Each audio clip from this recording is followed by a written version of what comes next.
أعوذ بالله السميع العليم من الشيطان الرجيم. بسم الله الرحمن الرحيم. الحمد لله رب العالمين والصلاة والسلام على أشرف الأنبياء والمرسلين وعلى آله وصحبه أجمعين. اللهم صل على سيدنا محمد وعلى آله وصحبه وبارك وسلم. سبحانك لا علم لنا إلا ما علمتنا إنك أنت العليم الحكيم ولا حول ولا قوة إلا بالله العلي العظيم. اللهم لا سهل إلا ما جعلته سهلا وأنت تجعل الحزن إذا شئت سهلا. ثم أما بعد. Assalamualaikum warahmatullahi wabarakatuh dan salam sejahtera. Alhamdulillah, pertama-tamanya dan selama-lamanya syukur kita kepada Allah Subhanahu wa taala atas segala nikmat, atas segala kurnia, atas segala anugerah. Ya Allah, atas segala rezeki yang Allah Subhanahu wa taala kurniakan kepada kita. Mudah-mudahan insya-Allah kita sentiasa menjadi seorang hamba yang bertakwa dan bersyukur kepadanya insya-Allah. Juga alhamdulillah syukur kita kepada Allah Subhanahu wa taala atas ruang dan peluang, keizinan dan kemudahan darinya untuk sama-sama kita sambung lagi kelas Fardhu Ain Muallaf KFAM untuk siri yang keempat bagi bulan 3 2021. Mudah-mudahan insya-Allah perkongsian kita dalam KFAM ini insya-Allah berikan manfaat kepada pelajar-pelajar mualaf saya. Mudah-mudahan mereka juga insya-Allah dapat memberikan manfaat kepada masyarakat di luar sana, terutamanya untuk menjadi seorang pendakwah insya-Allah, sama ada rasmi ataupun secara tidak rasmi. Jadi insya-Allah pada malam ini kita akan sambung lagi bacaan buku. Malam ini kita baca fiqh. Mudah-mudahan insya-Allah fiqh ini berkenaan dengan kefahaman tentang ibadah-ibadah dalam Islam. Satu lagi buku tauhid, iaitu berkenaan dengan keesaan Allah Subhanahu wa taala. Insya-Allah seperti biasa pada malam ini kita akan tutup kelas KFAM kita pada malam ini dengan hashtag rengkuhan ibadah dalam bab yang membatalkan solat. Okay. Dan kemudian insya-Allah pada esok malam insya-Allah kalau diizinkan buat kelas, sama-sama kita nak baca tajuk khas, berkenaan dengan peristiwa Isra. Diisrakan Rasulullah sallallahu alaihi wasallam daripada kota Mekah Al-Mukarramah ke kota Baitul Maqdis di Palestin, dan kemudiannya dimi'rajkan Rasulullah sallallahu alaihi wasallam daripada bumi ke langit oleh Allah Subhanahu wa taala. Maknanya dengan kehendak dan keizinan dengan perintah Allah Subhanahu wa taala. Esok insya-Allah pada malam ini kita akan baca fiqh. Jadi untuk esok pelajar-pelajar saya kalau lebih baik boleh baca apa yang berkenaan dengan Isra Mi'raj sebagainya. Sebab apa? Daripada kelas 2014 hingga sekarang ini 2021, maknanya 7 tahun. 7 tahun itulah kita akan ada satu sesi khas, satu orang kata apa? Bila bulan Rejab, 27 bulan Rejab, kita akan buat satu pengisian khas berkenaan dengan Isra dan Mi'raj insya-Allah. Jadi insya-Allah pada malam ini, untuk kelas malam ini insya-Allah kita akan mulakan yang mana insya-Allah saya tambah satu lagi. Okey, bacaan rutin kita, tapi tak naklah An-Nas sebagai itu panjang sangat.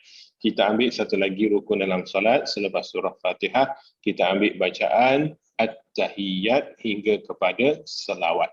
Okey, mudah-mudahan dengan selalu kita baca, maka insya-Allah kita dapat ingat, dan yang penting sekali dapat hafal, dan kemudiannya penting sekali kita dapat baca yang tulisan Arabnya insya-Allah. Jadi insya-Allah sama-sama kita mohon rahmat dari Allah Subhanahu wa taala dalam kelas kita ini. Insya-Allah sama-sama kita buka dengan Ummul Kitab, yang kemudiannya kita sambung dengan bacaan Tahiyyat. Al-Fatihah. A'udzubillahi minasyaitonirrajim. Bismillahirrahmanirrahim. Alhamdulillahirabbil alamin.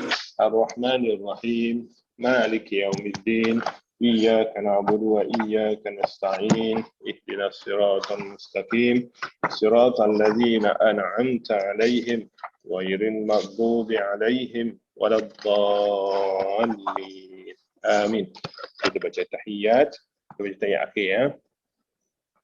التحيات المباركات الصلوات الطيبات لله السلام عليك أيها النبي ورحمة الله وبركاته السلام علينا وعلى عباد الله الصالحين أشهد أن لا إله إلا الله وأشهد أن محمدا رسول الله اللهم صل على محمد وعلى آل محمد.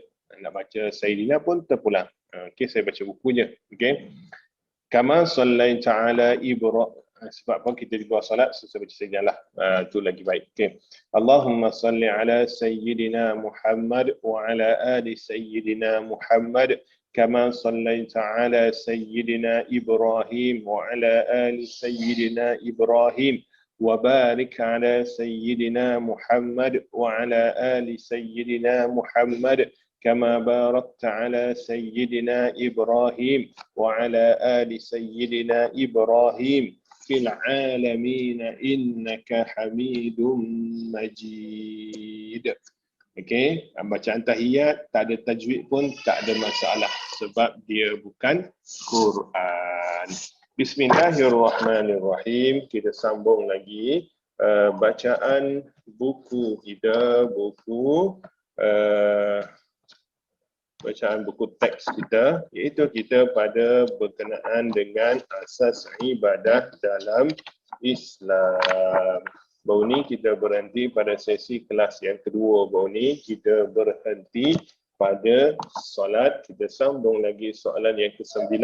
Tak lama lagi. Ada 32 hari lagi, 33 hari lagi untuk kita berpuasa di bulan Ramadan.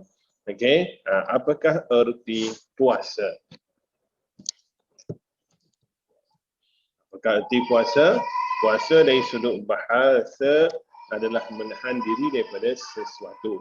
Contohnya, analogi mudah saya boleh sebut adalah kita tak pergi kelas Fardhu Ain Mu'allaf, walaupun online pun kita tak masuk, maka kita berpuasa daripada datang menghadiri sesi kelas Fardhu Ain Mu'allaf. Kita berpuasa, menahan diri. Kemudiannya daripada istilah pula. Mana bila sebut istilah ni, maknanya orang faham tu. Bila sebut puasa dari segi istilah, maknanya adalah menahan diri daripada makan, minum dan perkara yang membatalkan puasa.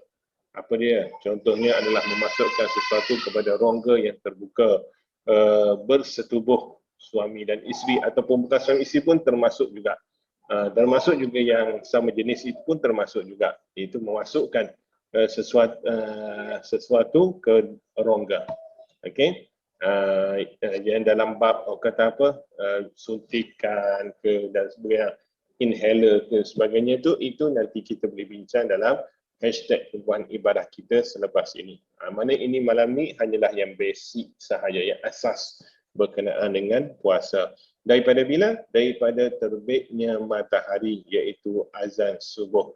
Bila masuk azan subuh, maka bermulalah larangan itu, tak boleh makan, tak boleh minum, tak boleh buat perkara yang membatalkan puasa. Bila boleh buatnya? Sebelum azan subuh. Boleh buat. Azan subuh contohnya, suami isteri contohnya. Lepas sahur tu ada masa 10 minit lagi. Tiba-tiba suami terasa, yalah, itu kan fitrah. Terasa dia ajak isteri dia. Tiba-tiba ajak isteri dia, ngam-ngam seminit sebelum azan itu, maka selesailah. Maka puasa tak batal. Boleh puasa. Cumanya nak solat fardu, nak solat subuh tu kena mandilah. Itu nak katanya apa yang dimaksudkan sebagai bermulanya azan subuh. Azan subuh standard bukan ikut Bilal. Takut Bilal segit perut, lambat sikit azan. Okey. Kemudiannya adalah hingga terbenam matahari. Maknanya kita kena tahan diri sampai bila? Daripada subuh, azan subuh hinggalah kepada azan maghrib. Bila masuknya azan maghrib, maka boleh kita berbuka puasa. Sunnah Nabi Muhammad SAW bila berbuka puasa, baginda berbuka dengan buah tamar, buah kurma, tak kiralah ajwa ke kurma Maryami ke dan sebagainya, maknanya benda-benda manis. Kalau tak ada kurma, boleh gunakan kuih-muih yang manis-manis. Okey, sikit saja. Cukup sikit saja, kemudian minum air putih ataupun air kosong, air suam. Maknanya bukan air manis. Maknanya manisnya di makanan. Air kosong. Cukup. Kemudiannya solat maghrib. Kemudian sambung. Okey. Dia bukan apa, dia takut kalau kita makan berat terus, takut-takut kita sebab maklumlah, kita kan bernahan diri daripada pukul 6 pagi contohnya hingga kepada 7 malam, 13 jam, tengok makanan tu macam wow. Nak makan juga hinggalah makan melantak. So penuh perutnya, nak bangun pun tak mampu. Rehat dululah.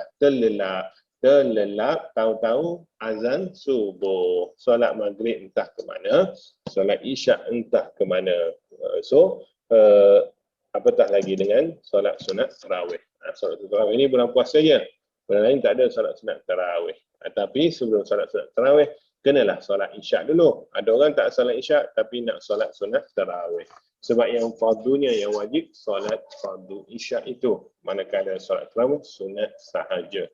Okey, nak buat 20 ke 8 ke, buatlah macam mana pun. Yang penting jangan bergaduh. Yang penting buat yang penting. Okey, ini bergaduh, bertumbuk, berhujah, tengok-tengok tak buat pun. Yang penting buat. Buat 8 pun tak apa, buat 20 pun tak apa. Okey. Dengan beberapa syarat tertentu. Okey, maknanya puasa ini dari segi istilah ada 3. Okey, menahan diri daripada makan, minum dan sesuatu yang membatalkan puasa. Yang keduanya daripada terbit fajar waktu subuh hinggalah kepada terbenam matahari waktu maghrib, dan kemudian yang ketiganya dengan syarat-syarat tertentu. Okey, yang kedua, soalan yang ke-10. Apakah dalil kewajipan berpuasa di bulan Ramadan? Okey, dalil dia adalah daripada surah Al-Baqarah ayat 183. Ya ayyuhalladzina amanu, wahai orang-orang yang beriman, kutiba alaikumusiyam, diwajibkan ke atas kamu berpuasa. Kama kutiba alal ladzina min qablikum, sebagaimana diwajibkan ke atas umat sebelum kamu. La'allakum tattaqun, semoga kamu bertakwa. Maknanya hasil daripada puasa ini kita nak dapatkan hasilnya namanya bertakwa.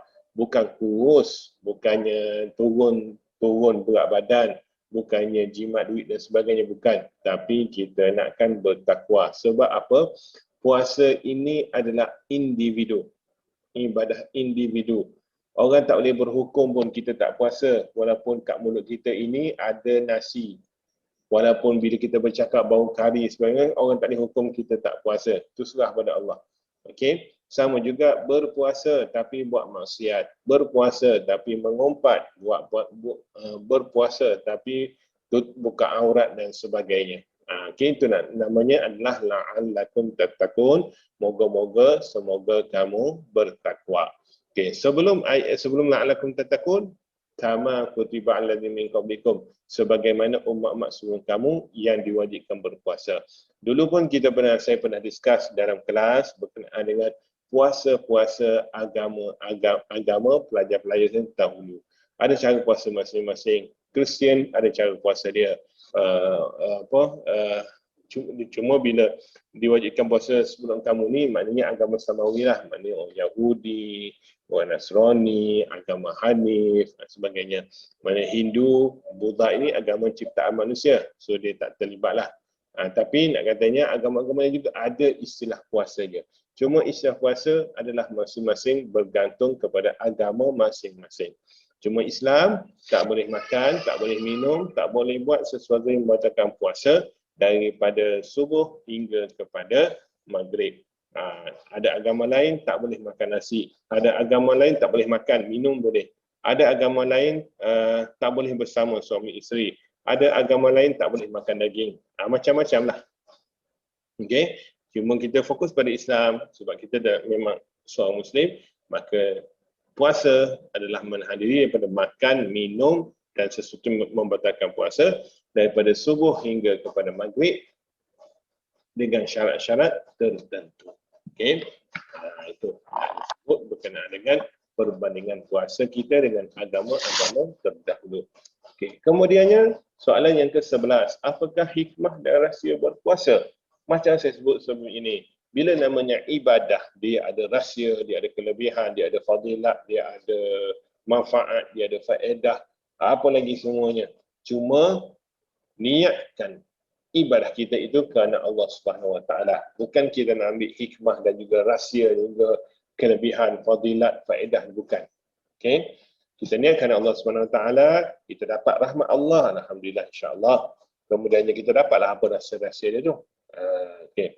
Rahsia hikmah berpuasa ini adalah, kalau dalam buku ini ada 5, sebenarnya banyak lagi lah. Tapi kita boleh rumuskan kepada 5 perkara. Yang pertamanya menunjukkan ketaatan dan pengabdian diri terhadap Allah Subhanahu Wa Taala dengan ikhlas. Sebab apa? Sebab puasa ini semua kena. Orang kaya kena, orang miskin kena, raja kena, rakyat kena, semua orang kena wajib berpuasa bila cukup syarat yang tersebut. Syarat dia dalam buku ni tak ceritalah sebab tu detail. Jadi semua buku ni dalam tajuk kita ini bercerita berkenaan dengan asas-asas berkenaan dengan puasa. Okey. Kemudiannya yang keduanya adalah melatih diri bersifat sabar. Puasa lapar. Sebab apa? Kita Muslim puasa dia tak minum, tak makan. Maka maknanya kita kalau bila minum kita dah kenyang. Tak makan pun tak apa, tapi dapat minum pun sebenarnya dah kenyang dah. Tapi kita Muslim, kita puasa tak makan, tak minum. Maka jadi apa-apa, maka kita akan hilang sabar. Kita cepat marah. Fungsi puasa itulah dia nak tahan diri daripada marah.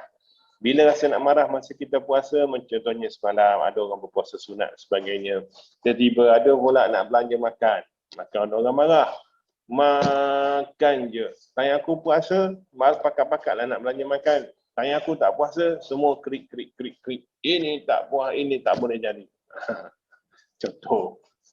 Kot-kot adalah, tak ada pun saya rasa, semua okey je. Okay? Maka puasa akan melatih diri bersabar. Macam mana? Cakap sahaja, didik diri, inni shaim. Inni shaim. Sesungguhnya aku sedang berpuasa. Itu sahaja. Inni shaim. Tak cakap banyak. Inni shaim. Sesungguhnya aku sedang berpuasa. Okay. Kemudiannya gunalah teknik-teknik untuk hilangkan marah tu. Bila berdiri duduk, bila duduk baring, bila baring tak hilang juga marah, tidur. Okay. Ambil wuduk. Okay. Macam-macam caralah hilangkan marah. Okay. Kemudiannya yang ketiga, faedah ataupun hikmah berpuasa menimbulkan keinsafan dan perasaan bertimbang rasa serta kasih kasih sama umat Islam. Sebab apa?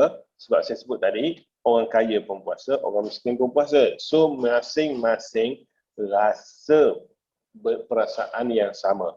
Okey. Kalau waktu subuh tu lainlah sebab masing-masing masih lagi bersahur. So mungkin yang kaya ni banyak sikit, yang miskin ni, yang susah ini kurang sikit menu sahur dia. Tapi bila masuk pukul 8, pukul 9 semua orang sama dah.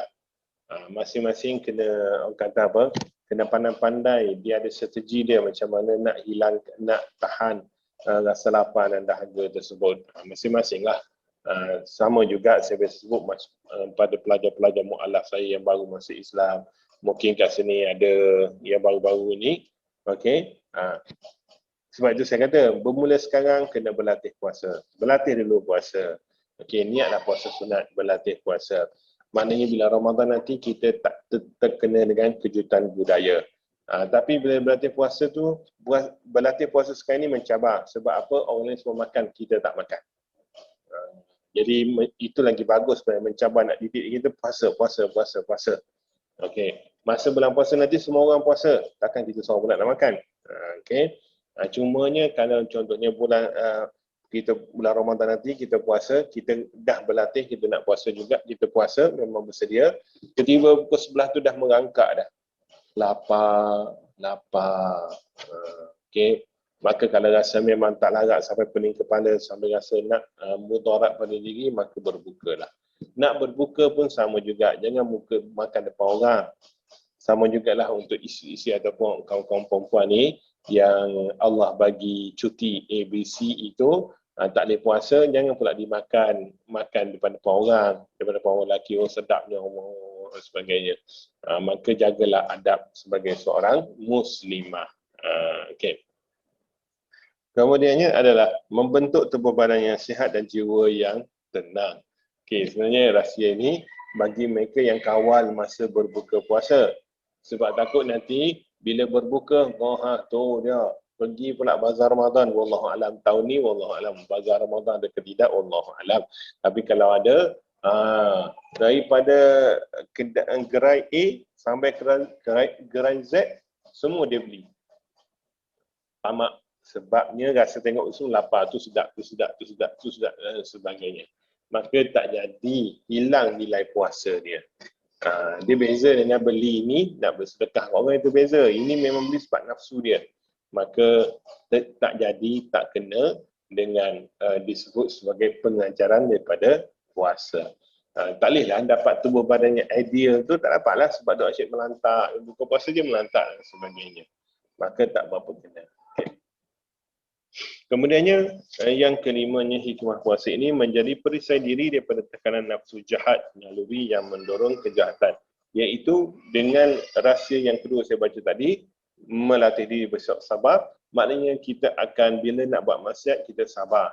Semangat berpuasa, maka kita akan dapat menjadikan puasa itu sebagai perisai penghalang kita daripada melakukan maksiat kepada Allah Subhanahu wa Ta'ala. Soalan yang ke-12, apakah erti zakat? Okay. Zakat ini adalah dari segi bahasa, bersih, suci, sungguh berkat dan berkembang. Yang keduanya dari segi istilah, mengeluarkan sebahagian harta tertentu yang diberikan kepada asnaf-asnaf yang berhak menerimanya setelah memenuhi syarat-syarat yang ditetapkan oleh syarak. Okay. Kita teliti rukun Islam yang semua ini. Pertamanya adalah syahadah. Syahadah ni apa? Syahadah memerlukan pertamanya kepercayaan dan keyakinan dalam hati. Okay. Kemudiannya mesti lafaz dengan lidah. Kalau bisu, guna bahasa isyarat. Kemudian yang ketiga, melaksanakan, mengamalkan dengan anggota badan. Okey. Syahadah tidak memerlukan duit. Syahadah tidak memerlukan tempoh masa ataupun timeline yang tertentu. Syahadah cuma memerlukan lafaz guna lidah. Okey, tak perlukan tenaga. Cukup lafaz dengan lidah, yakin dengan hati dan amal dengan anggota badan. Ikut kemampuan masing-masing. Okey. Itu pertama. Yang kedua rukun Islam adalah solat. Okey. Solat ini, kita tengok syarat sah solat mesti masuk waktu. Okay. Maknanya solat dia terikat dengan masa. Kemudiannya solat ini wajib untuk yang bernama Muslim,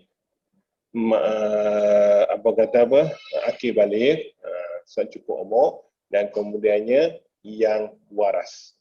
Automatik solat memerlukan tenaga. Sakit ke, sihat ke, kena solat. Sakit, buat cara sakit, solat orang sakit macam mana? Ada cara-cara dia solat orang sakit macam mana? Maknanya solat memerlukan tenaga, memerlukan masa, tapi tak perlukan duit. Okey. Kemudiannya rukun Islam yang ketiga, puasa. Okey. Puasa, syarat puasa sihat tubuh badan. Kalau sakit, dia dimaafkan untuk tidak berpuasa, kecuali kena qada baliklah. Ada keadaan tak perlu qada balik, bayar fidyah je, iaitu orang-orang yang sakit yang tak ada harapan nak sembuh. Buat apa lagi nak qadanya sebab tak ada harapan sembuh, so dia takkan puasa, maka dia kena bayar fidyah. Ibu mengandung kena, kalau rasa sebab kalau dia puasa boleh membahayakan kepada anaknya dalam kandungan, maka dia dibenarkan untuk berbuka, tapi kena qada dan juga kena bayar fidyah. Okey, ibu yang menyusukan anak sebab takut nanti kurang susu dia, boleh berbuka tapi kena qada dan juga bayar fidyah. Okey, itu nak katanya puasa melibatkan masa juga sebab dia masa di bulan Ramadan je, dan kemudiannya melibatkan tenaga. Okey. Cuma tenaga tu yang sihat lah, yang sakit tak ada masalah. Manakala solat, sakit ke, sihat ke, kena solat. Tapi puasa, kalau sihat, kena puasa. Kalau sakit, tak perlu puasa. Cuma yang kena qada lah. Yang memang dah tak ada harapan nak sembuh, kena bayar fidyah. Okey, itu puasa. Puasa tak perlukan duit. Okay. Kemudiannya yang keempat, rukun Islam yang keempat adalah zakat. Zakat tak perlukan tenaga, zakat tak perlukan masa, kecuali bulan Ramadan zakat fitrah ada masa dia, iaitu bulan Ramadan je. Kemudiannya adalah duit, zakat memerlukan duit. Maknanya 4 rukun Islam kita dah baca, hanya zakat saja memerlukan duit. Okay, yang lain tak perlu, yang lain perlukan tenaga dan juga masa. Okay, itu nak katanya. Kita boleh rungkaikan rukun Islam ini, kita boleh tahu dah yang mana yang melibatkan wang semata-mata, yang mana yang melibatkan tenaga, yang mana yang melibatkan masa. Okey, tu zakat ini kita dah baca tadi definisi dia, iaitu keluarkan sedikit harta kita 2.5% sahaja, tak banyak pun. Okey, 2.5% daripada harta kita. Harta kita, syarat dia harta milik kita sendiri, bukan kongsi-kongsi. Kalau kongsi, kena keluarkan yang kongsi-kongsi tu, kiranya harta kita je. Harta kita 2.5% kepada asnaf-asnaf. Asnaf-asnaf ada berapa? Ada 8. Okay. 8 asnaf zakat. 4 yang utama, 4 lagi yang lapisan kedua. 4 lapisan pertama, 4 lapisan kedua. Okey. 4 lapisan pertamanya fakir, miskin, mu'allaf dan juga amil zakat. Lapis 4 untuk lapisan yang kedua yang kurang utama, iaitu yang berhutang, hamba yang nak bebaskan diri, yang berada di jalan Allah, kemudiannya yang jihad fi sabilillah. Okey, maknanya untuk pelajar-pelajar mu'alaf saya yang masih lagi dalam tempoh panggilan mu'alaf 5 tahun ke bawah, iaitu di lapisan pertama. Manakala yang pelajar-pelajar saya yang dah habis panggilan mu'alaf 5 tahun, 6 tahun ke atas, maka dia akan masuk kepada tak fakir, tak miskin. Sekiranya layak untuk 2 kategori ini. Maknanya mu'alaf dah tak masuk dah, sebab dah hilang dah panggilan mu'alaf. Okey, itu asnaf zakat. Kemudiannya memenuhi syarat-syarat yang ditetapkan oleh syarak. Okey, syarat-syarat ni apa? Syarat-syarat ni ikut jenis zakat. Jenis zakat ada berapa? Ada 8 juga. Okey, yang paling masyhurnya 8 lah. Okey, 8. Okey, yang pertamanya zakat pendapatan, zakat fitrah, zakat perniagaan, zakat simpanan, zakat emas perak, zakat pertanian, zakat penternakan, apa lagi? Allahumma salli ala Muhammad, ada satu lagi tu. Allahumma salli ala Muhammad. Allah, terlupa dah. Okey. Tapi 8 lah lebih kurang. Okey. Zakat saham rasanya. Okey. Zakat pendapatan, zakat simpanan, zakat fitrah, zakat emas perak, kemudiannya zakat pertanian, zakat peternakan, zakat saham, Allahumma salli ala Muhammad, saya lupa dah. Terlupa dah. Okey, tapi tak apa, itulah maksud dia. Okey, nanti dia akan terangkan nanti. Okey. Itulah namanya zakat. 8 jenis zakat ini semuanya ada syarat-syarat tertentu. Dia tak ada sama. Semuanya mesti syarat-syarat tertentu. Okey. Apakah dalil kewajipan zakat? Dalil kewajipan zakat daripada ayat Al-Quran surah Al-Baqarah contohnya, muka surat ayat 110, wa aqimus salata wa atuz zakat. Saya dah cerita sebelum ini, wa aqimus salah wa atuz zakat ni biasanya akan datang berkembar macam ni. Dia akan datang berkembar, dan dirikanlah solat dan tunaikanlah zakat. Itu Dia dalam ayat dia adalah dalam struktur perintah. Bila sebut perintah, dia adalah wajib. Okey, tak boleh nak tolak dalih. Okey, contohnya kita pernah bincang dulu. Contohnya zakat pendapatan. Zakat pendapatan dibeza dengan zakat simpanan. Zakat pendapatan diikut nilai gaji kita je. Gaji kita berapa, kita ada isteri berapa, kita ada anak berapa, ada tak anak OKU dan sebagainya. Zakat ada dua. Jenis zakat yang besar ada dua. Satu zakat fitrah, satu zakat harta. Okey. Dalam zakat harta itulah ada 7 tu. Maknanya kita dia macam kita buat zakat besar bagi dua, pecah dua. Zakat harta dan juga zakat bukan harta. Kemudiannya di zakat harta ada 7. Iaitu zakat saham, zakat simpanan, zakat pendapatan, zakat perniagaan, zakat emas perak, zakat pertanian, zakat peternakan dan sebagainya. Manakala zakat bukan harta iaitu zakat fitrah. Itulah nak katanya. Okey. Itu untuk soalan Abang Zul tadi. Okey. Kemudiannya adalah soalan yang ke-14. Macam biasa, bila sebut ibadah dia ada rahsia, dia ada faedah, dia ada kelebihan, dia ada fadilat, dia ada manfaat. Okey. Dalam buku ini ada 10 zakat, rahsia zakat.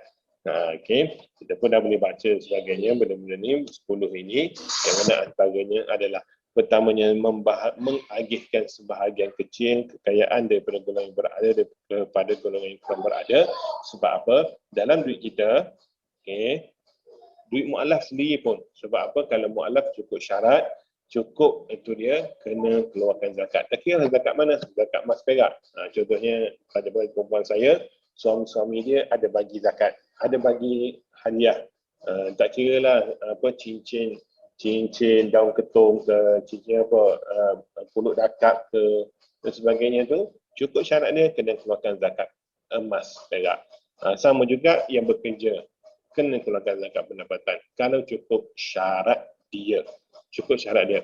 Tapi kalau nak keluarkan tak ada masalah. Tak ada kewajipan. Kita keluarkan tu bagus. Cuma yang cukup syarat itu jadi wajib untuk mereka. Okey, dalam duit kita ada hak orang lain. Kalau kita semua sedar macam ni, maknanya ramai keluarkan zakat, maka insya-Allah dapat bantu yang memerlukan. Kemudian yang memerlukan itu bila dibantu, mereka dapat capai keluar daripada hak-hak zakat, maka mereka pula bantu orang lain. Sebab apa? Oh, dulu orang bantu saya, sekarang saya nak bantu orang. Maka masing-masing akan macam dia rutin, roda dia berputar-putar. Maka insya-Allah semua orang Islam terutamanya insya-Allah dalam keadaan keluar daripada garisan kemiskinan tegar, insya-Allah. Okey, kemudiannya membersihkan diri supaya zakat, macam sebut tadi, sebab dalam harta kita ada hak orang lain. Membersihkan dan menyumbangkan harta zakat sama juga. Mewujudkan sifat bersyukur. Maknanya bila kita keluarkan zakat, kita bersyukur. Sebab apa? Kita pun tahu dalam duit aku ini ada duit orang lain. Maksudnya bila kita keluarkan duit orang lain daripada duit kita itu, kita bersyukur dengan nikmat Allah SWT. Tidak ada orang miskin, tidak ada orang bankrupt sebab keluarkan zakat. Okay, kemudiannya mengurangkan iri hati dari kalangan orang yang bernasib baik. Maka kalau kita bantu mereka ni bantu. Tapi sebenarnya ini juga ada satu juga sikap yang sebaliknya. Okey, ada orang sebut dia sebagai penyakit M, bukan S. Okey, penyakit M adalah MALAS. Manakala penyakit S, SUSAH. Kalau penyakit S, kita bantu, mereka akan upgrade diri mereka. Tapi yang ada penyakit M, selagi mana ada penyakit M itu, mereka menganggap orang kena tolong saya. Bila tak tolong, maka dia akan viralkan, dia akan tularkan. Orang tak tolong saya ni susah, saya ni mu'alaf dan sebagainya. Banyak berlaku, banyak yang tular sekarang ini macam tu. Tapi bila kita siasat, bila kita tanya orang dan sebagainya, maka pecahlah tembelang dia. Itu nak katanya bezanya penyakit S dengan penyakit M ini beza dia. Dia jauh beza dia. Itulah nak katanya yang saya sebut tadi yang saya kata penerima zakat ini bila dia memang dia dapat penyakit S yang SUSAH ni, bila dia keluar daripada penerima zakat, maka dia akan usaha menjadi pengeluar zakat pula. Sebab dia kata dulu ada ramai orang bantu saya, maka sekarang ini masa saya pula untuk bantu orang lain yang memerlukan. Itu. Okey. Mudah-mudahan kita tak masuklah penyakit M itu. Kalau ada penyakit S itu mungkin rezeki, itu mungkin ujian Allah untuk kita. Mudah-mudahan insya-Allah kita dipermudahkan urusan oleh Allah Subhanahu Wa Taala. Kemudiannya yang keenam, mewujudkan perhubungan antara hamba dengan Allah Subhanahu Wa Taala di sekitar hubungan manusia dengan manusia. Kemudiannya memberikan peluang untuk hartawan untuk keluarkan duit berzakat, untuk beribadah. Orang kaya beribadahnya dengan keluarkan zakat. Orang miskin beribadah dengan banyakkan berzikir. Okey, ada hadis Nabi SAW, sahabat-sahabat yang susah, yang kurang berkemampuan mengadu kepada Rasulullah, wahai Rasulullah, orang-orang kaya dapatlah beribadah dengan keluarkan harta. Kami nak keluarkan harta pun tak dapat, macam mana ya Rasulullah? Rasulullah ajar berzikirlah subhanallah walhamdulillah Allahu akbar, menyamai apa yang dikeluarkan oleh orang-orang kaya tersebut. Itu nak katanya, orang kaya beribadah dia dengan memanfaatkan kelebihan yang dia ada itu untuk bantu orang lain. Manakala orang susah, banyakkanlah berzikir. Okey. Kemudiannya adalah mewujudkan kesatuan dalam kalangan masyarakat Islam dan urusan ekonomi dan kewangan, memberi masyarakat secara mengurus ekonomi dan kewangan, melahirkan rasa tenang dan tenteram dalam hati dan jiwa membayar zakat. Okey, maknanya bila kita dah keluarkan zakat itu maka lega. Tak ada apa-apa lagi lah duit orang lain dalam duit aku. Okey, kita stop dekat pembayaran zakat ini. Kita bagi laluan untuk azan sampai sejauh azan insya-Allah. Okey. Bismillahirrahmanirrahim. Rupanya dah habis azan lah, lama dah. Tak sedap bercakapkan. Okey. Kita sambung sikit lagi. Kita tutup dengan tajuk kita fiqh pada ini dengan kita tutup untuk topik tajuk yang keempat ini insya-Allah. Kita tutup dengan soalan yang ke-17 iaitu apakah erti haji? Okey. Soalan yang ke-15, apakah erti haji? Itu rukun Islam yang ke-5. Haji ini adalah berziarah. Maknanya saya pergi rumah pelajar-pelajar saya, maknanya saya pergi haji. Maknanya berziarah ke rumah pelajar-pelajar saya. Dari segi syarak, dari segi istilah dia pula adalah mengunjungi Baitullah, mengunjungi Kaabah. Baitullah ini gelaran dia. Nama dia adalah Kaabah. Yang kotak hitam itu namanya Kaabah, tapi digelarkan sebagai Baitullah. Okey. Macam saya, nama saya Hakimi, orang gelar saya Imam, orang gelar saya pengurus mu'alaf. Itu maksudnya contohnya. Okey. Kaabah ataupun Baitullah di Mekah sahaja. Okey, tak ada tempat lain, di Mekah sahaja. Mengunjungi Kaabah ataupun Baitullah di Mekah. Okey, pertamanya untuk melakukan beberapa amal ibadah. Dua, pada bulan haji. Okey, pada bulan haji ini bulan Zulhijjah. Dalam bulan Islam bulan Zulhijjah. Okey, dengan syarat dan rukun-rukun tertentu. Ada 4 definisi haji. Okey, pertamanya mengunjungi Kaabah ataupun Baitullah di Mekah pertamanya. Yang keduanya adalah melakukan beberapa amal ibadah. Yang ketiganya adalah pada bulan Zulhijjah. Yang keempatnya dengan rukun dan syarat-syarat tertentu. Bila kita belajar ni, bulan Zulhijjah nanti insya-Allah kalau ada kelas lagi, kita akan belajar insya-Allah dengan haji. Walaupun ada yang dapat rezeki pergi haji, alhamdulillah. Ya. Secara bahasanya, istilah bahasanya berziarah. Okey.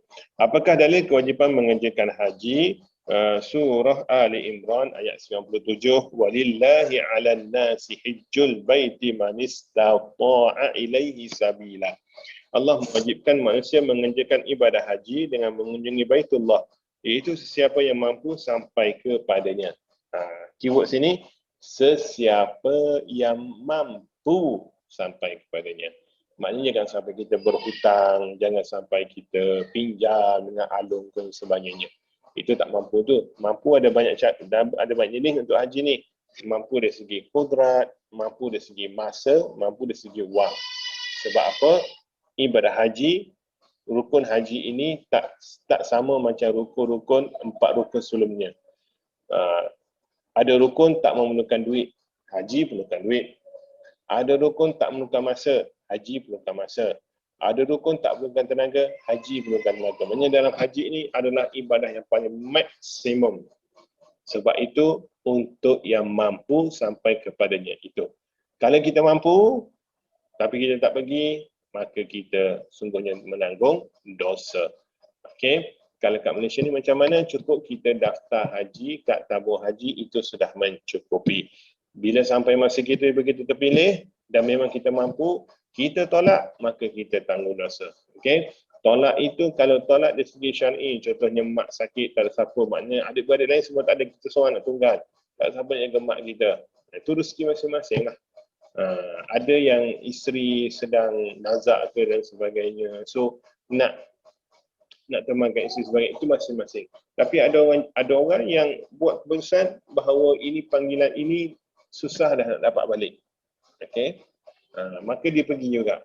Maknanya terpulang pada masing-masing. Yang penting mampu sampai kepadanya, mampu dari segi duit, mampu segi masa, mampu dari segi tenaga. Okey. Orang dapat terpilih pergi sana, tiba-tiba diuji dengan penyakit jantung, masuk ward, masuk ICU, so tak dapat pergi. Itulah rezeki masing-masing. Okey.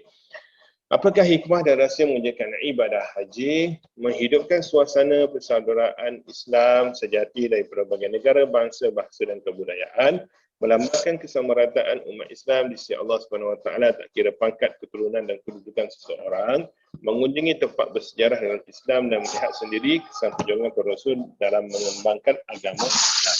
Sebab apa? Haji ini, dalam haji ini semua orang ada. Orang Bangladesh ada, Pakistan ada, India ada, Malaysia ada, Arab ada, Eropah ada, semua ada. Warna kulit semua warna kulit ada. Ada oren, ada putih, ada hitam, ada coklat, ada sawo matang, ada kuning langsat. Ada semua. Bahasa, semua ada bahasa. Tulisan, semua ada tulisan. Maksudnya situ bergabung 3 juta, 4 juta orang dalam satu masa bergabung kat situ. Okey. Nak uji kesabaran kita lah. Dan juga sebenarnya kelebihan haji bahasa Arab.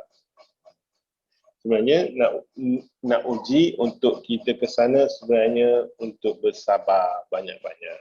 Sebab bila ramai orang, macam kelas saya lah, masa seorang dua, kita boleh handle lagi.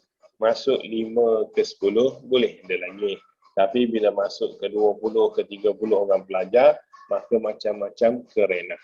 Okey? Maknanya kena banyak-banyak bersabar lah. Betul tak? Dia macam tu je. Sama juga dapat anak seorang, itu adalah nikmat rezeki. Kemudiannya bila anak tambah, maka mak ayah dah pening kepala dengan anak bising bergaduh dan sebagainya. Itu sebenarnya nak uji kesabaran. Okey, di samping untuk menambahkan pahala dengan beribadah lebih banyak lagi lah kat sana, sebab sana dekat dengan Baitullah, dekat dengan Masjid Nabawi dan juga tempat-tempat bersejarah yang lain. Dan juga sebenarnya kat sana juga silalah tinggalkan pangkat datuk ke Tan Sri ke VIP sebagainya. Kat sana tak ada dah. Tak ada istilah tu. Maka biarlah kita ini sama rata macam semua orang yang lain. Tak ada orang yang pakai kain ihram warna lain. Semua orang pakai kain warna putih sahaja sebagai tanda kita kembali fitrah kepada Allah Subhanahu Wa Taala. Kita kembali suci bersih kepada Allah Subhanahu Wa Taala. Okey. Yang dapat, alhamdulillah. Yang tak dapat, banyak-banyakkan doa. Dan yang penting sekali adalah silalah berdaftar dengan tabung haji. Kat Malaysia ni memang tabung haji je. Tak ada yang selain. Malaikat agensi swasta, kita mampu nak bayar banyak-banyak, bayarlah. Tak ada masalah pun. Okey. Okey, kita selesai untuk buku teks. Ada soalan sebelum saya nak masuk kepada hashtag perempuan ibadah kita, perkara yang membatalkan solat. Ya, mu'allaf bahasa Arab, mukallaf bahasa Arab. Kita banyak meminjam istilah daripada bahasa Arab. Okey, contohnya adalah syahadah. Syahadah bahasa Arab, solat bahasa Arab, puasa bahasa Melayu. Puasa bahasa Arab as-saum. Itu puasa. Puasa adalah bahasa Melayu. As-saum bahasa Arab, zakat bahasa Arab, haji bahasa Arab, mu'allaf, mukallaf, muslim, mukmin bahasa Arab. Kitab, kitab. Kalau kitab bahasa Arab, kalau buku bahasa Melayu. Okey.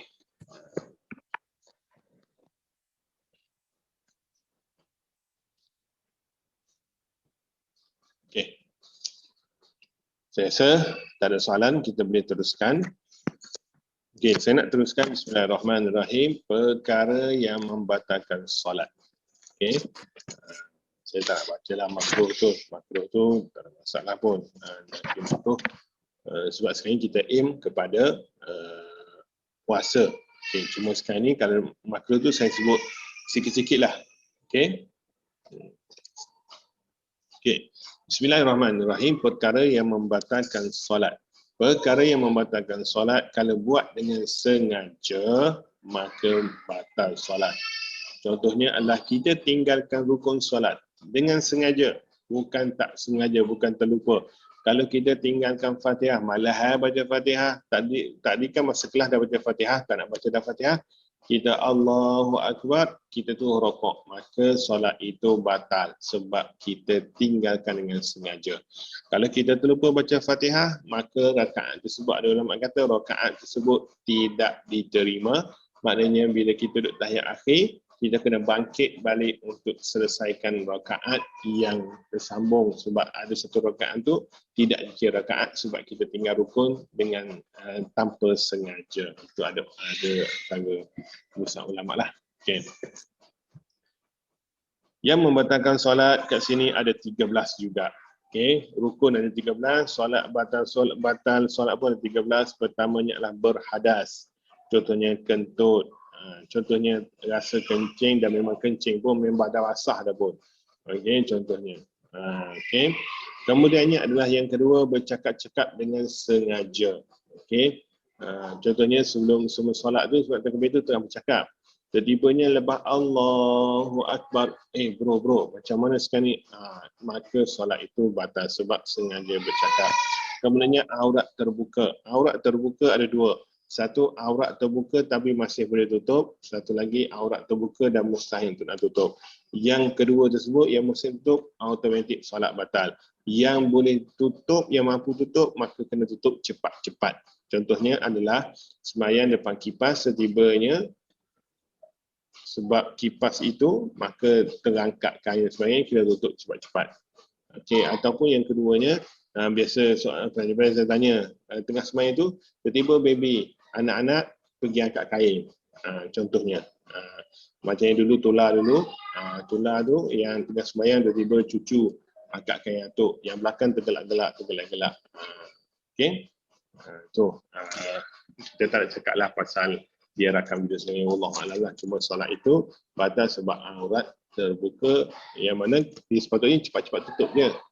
Okey, sebut aurat ini terbuka, aurat ini dalam solat ada dua. Satu boleh tutup, tutuplah.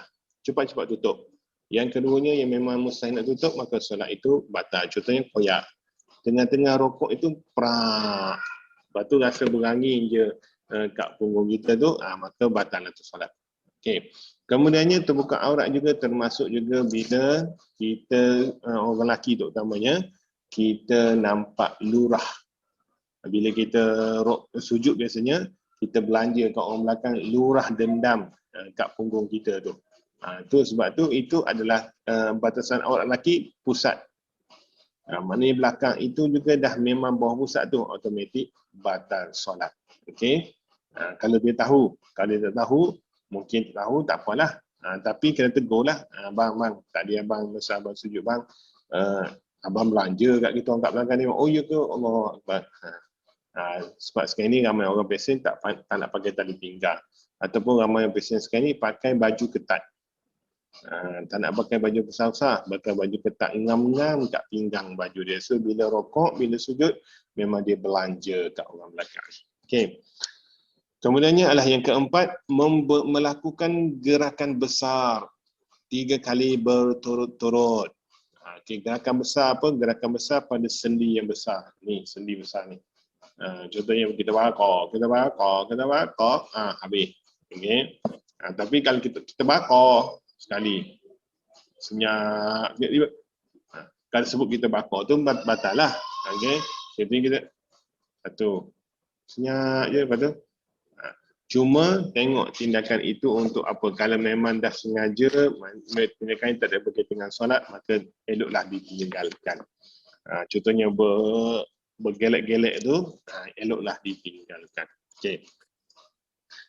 Sama juga bila orang depan itu batal keluar solat, kita nak ke depan macam mana? Ulama ajar kita langkah itu secara satu-satu, bukan terus 1 2 3 terus. Langkah berhenti. Okey. Maksudnya kita langkah ke kanan, ke depan, kaki ikut, berhenti dulu. Berhenti 2-3 saat, kemudian sambung balik. Langkah ke kanan ni, kaki ikut, berhenti. Okey, 2-3 saat lepas tu barulah sambung. Hatta sekalipun sekiranya masa kita langkah tu imam dah rokok, masa kita langkah tu berhenti rokok dulu. Rokok, bangun sami Allah liman hamidah, kemudian sambung langkah lagi ke depan untuk sujud. Itu. Maknanya jangan kita macam berjalan straight terus. Maknanya biarlah berhenti-berhenti, dia nampak situ ada orang kata apa, tertib sedikit. Okey. Kemudiannya yang kelima, makan minum walaupun sedikit dengan sengaja. Okey. Bab makan minum ini termasuk juga adalah yang makanan yang terselit kat gigi.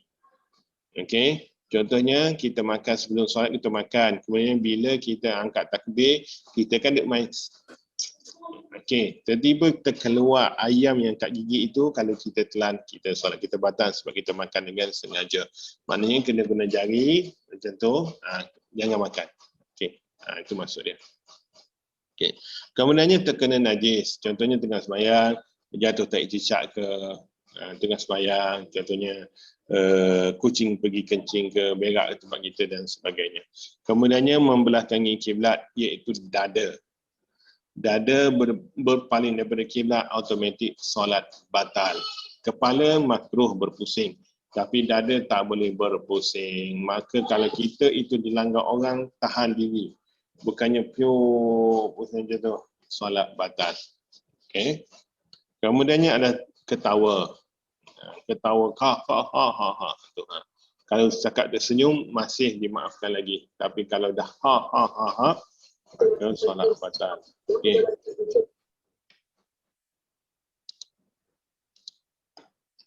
Okey. Seterusnya adalah menambah rukun dengan sengaja.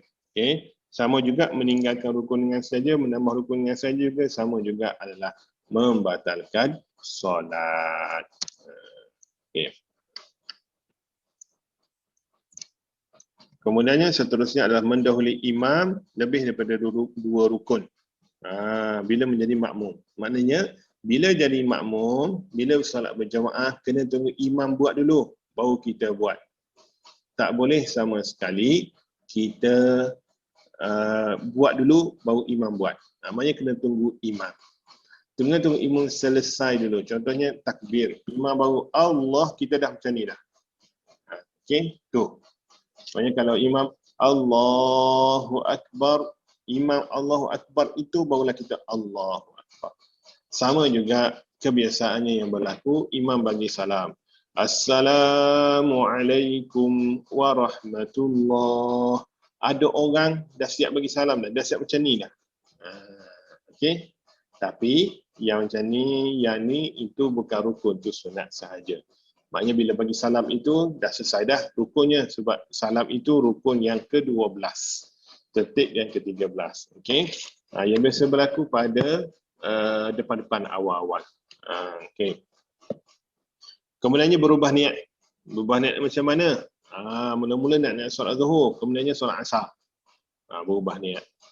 Okey. Mula-mula nak niat qada, kemudian niat wajib. Niat fardu pula. Okey. Kemudiannya melangkah ataupun menampar, sama jugalah, bukan perkara-perkara yang yang dalam solat. Maknanya buat sesuatu yang tak ada kaitan dengan ibadah solat. Kemudiannya yang ke-13 adalah murtad. Itu keluar dari Islam. Macam contohnya, orang Islam tu ada 3 kan. Pertamanya adalah dengan mulut, yang keduanya dengan hati, yang ketiganya dengan pergerakan. Contohnya masa solat itu, dalam hati kita terlintas, Allah buat apa, menyesal aku jadi Islam. Contohnya, maka kita pun keluar daripada Islam dengan sengaja. Kawal hati kita. Maksudnya masa solat itu, kekal fokus, kekal khusyuk. Mudah-mudahan solat itu dapat menghalangi kita daripada melakukan maksiat kepada Allah Subhanahu wa Ta'ala. Okey. Sekurang-kurangnya masa kita solat itulah kita tak buat maksiat kepada Allah. Okey. Saya tutup dengan makruh dalam solat, iaitu contohnya di sini adalah pejamkan mata, dongak ke langit, okay, meludah. Kemudiannya solat atas kubur, kemudian bercakap pinggang. Kemudian menahan diri, menahan hadas. Maksudnya kalau rasa sebelum solat tu nak kencing dulu. Jangan masa solat itu tahan kencing. Sebab takut-takut imam baca panjang, marah kat imam pula. Dalam hati maki kat imam. Apalah imam, dah tahu dah orang nak kencing ni, bacalah pendek-pendek. Oh lambatlah pula baca zikir lagi sebagainya. Allah. Maka solat tak khusyuk. Okey. Berpaling ke kiri ke kanan. Paling. Saya saja paling tengok. Solat tak batal, tapi makruh. Kena ingat, banyak kali buat perkara makruh, takut-takut membatalkan solat. Okey. Jadi bacaan kita untuk aktiviti ataupun sesi #pengukuhan ibadah. Maka selesai kita dalam bab wuduk dan juga solat. Alhamdulillah, insya-Allah selepas ini kita akan baca berkenaan dengan puasa. Okey. Sebelum saya tutup, ada soalan? Kita akan berhenti pada 9 suku insya-Allah. Ada soalan? Hari ini 19 orang pelajar join. Okey, soalan, ada soalan? Assalamualaikum Ustaz. Waalaikumsalam warahmatullahi. Nak tanya ni pasal solat. Kalau time kita solat kan terbersin, contoh keluar bunyi lah, acem macam tu. Batal tak solat tu? Acem itu adalah dia bukan satu perkataan. Dia cuma bila solat jangan kita buat macam perkara luar solat. Maknanya bila solat itu cuba kawal. Macam contohnya bila rasa nak bersin itu ada orang tutup hidung. Dia macam sebab ya mama, okey. Sebab biasanya bersin ni sebab masuk udara dalam hidung kita tu yang dia jadi nak bersin tu. Maka sama juga kalau rasa memang tak tahan dan bersin juga, bila bersin tu bersin je, mulut tutup. Tapi bahaya juga bila mulut tutup tu memang pedih tu. Maknanya bila tu jangan cuba juga kawal, jangan sebut yang kebiasaan di luar solat. Okey. Terima kasih Ustaz. Okey. Ada soalan lain? Satu soalan. Kalau rasa ni tulis kat chat pun tak apa. Rasa malu nak bertanya, boleh guna tulisan.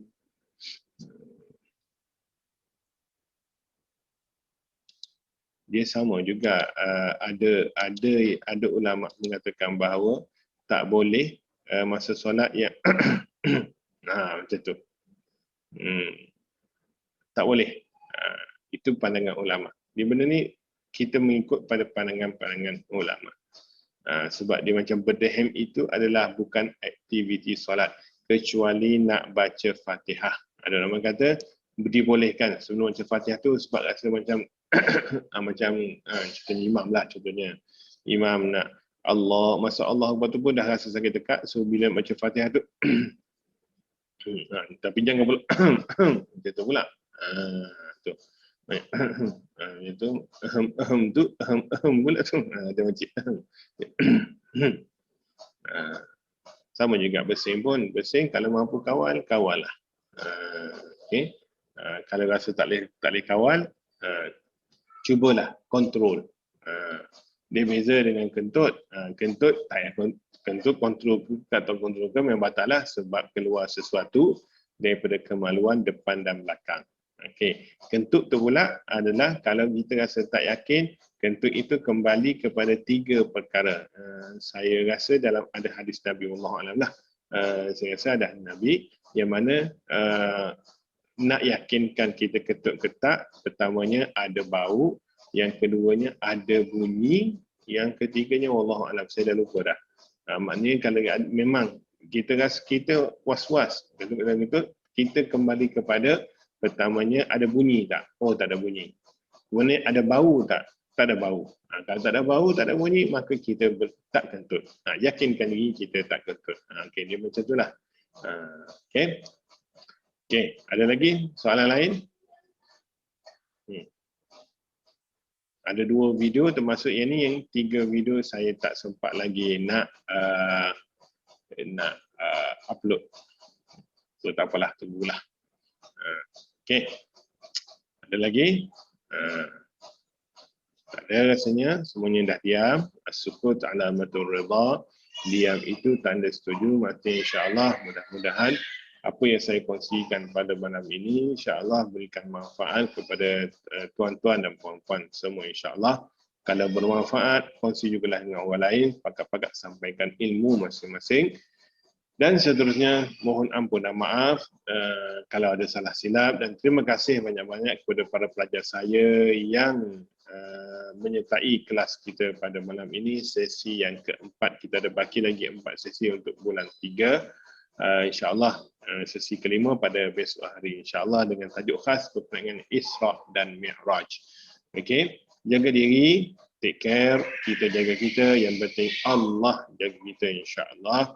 Banyak-banyakkan doa, mudah-mudahan Allah lindung kita dan Allah angkat wabak ini daripada kita. Mudah-mudahan dapat kita buat kelas seperti biasa secara fizikal di masjid, dan juga mudah-mudahan insya-Allah ujian yang kita hadapi sekarang ini merupakan kifarah kepada dosa-dosa kita insya-Allah. Terima kasih banyak-banyak. Wallahu taala a'lam wa billahi taufiq wal hidayah. Wassalamualaikum warahmatullahi wabarakatuh. Kita tangguhkan kelas kita pada malam ini dengan tasbih kafarah dan surah Al-Asr. Subhanakallahumma wa bihamdik asyhadu an la ilaha illa anta astaghfiruka wa atubu ilaik. Subhanakallahumma wa bihamdik asyhadu an la ilaha illa anta astaghfiruka wa atubu ilaik. Subhanakallahumma wa bihamdik asyhadu an la ilaha illa anta astaghfiruka wa atubu ilaik. Bismillahirrahmanirrahim. Wal 'asr innal insana lafi khusr illa alladhina amanu wa 'amilus solihat wa tawasaw bil haqqi wa tawasaw bis sabr.